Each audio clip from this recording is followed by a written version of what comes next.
We're going to go back to Rick Leventhal. He has new information for us. Rick, what you got? I've now gotten another confirmation from a law enforcement source that David Sweat was in fact shot. I'm told it was in the town of Constable, just a couple of miles from the Canadian border. We had been told on Friday afternoon by New York State Police that they were concerned that both of these men might in fact be heading north and west of Malone towards Canada, which was roughly 20 to 30 miles from that location. We're now hearing that this man, David Sweat, this escaped killer, was in fact shot and wounded in a town just a couple of miles from Canada. So it seems clear that he was headed in that direction and trying to make his way out of the United States. We know, Rick, the police, you interviewed the sheriff yesterday. Part of their tactics was to put up a line. In fact, they've had police officers and others 50 feet apart as part of that perimeter to potentially prevent them or him from going to Canada. Do you think that was successful? That is what exactly helped stop them from getting that far and has led to this shooting, apparently, and wounding of him today.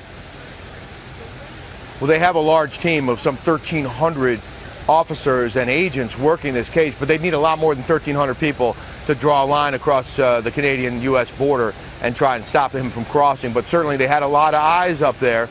They had a lot of eyeballs up there. They were looking very hard for him in that region. We saw police on our way from near the Canadian border down to this location today, who were posted along roads between here and there. But they were also searching here as well, Eric. As you know, there was a 22 square mile perimeter set up around the place, around the area where Richard Matt was shot on Friday. So they thought perhaps Sweat was still contained in this general area, but he apparently did manage to get outside of that perimeter and make his way up towards the Canadian border. How they caught him, what led them to him, we're not sure, but we had heard earlier today from New York Senator Chuck Schumer that they found food with DNA evidence linked to David Sweat. That was an area about 5 miles west of this location, so they knew that he had made his way in that direction.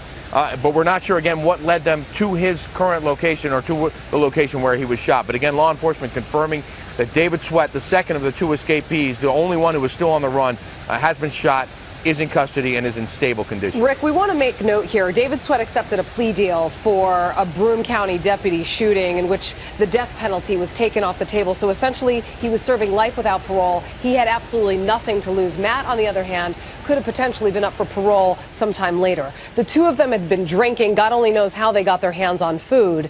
But nonetheless, it'll be interesting to learn exactly what kind of exchange was made before Sweat was shot, if he in fact shot back at police. Any idea if he resisted?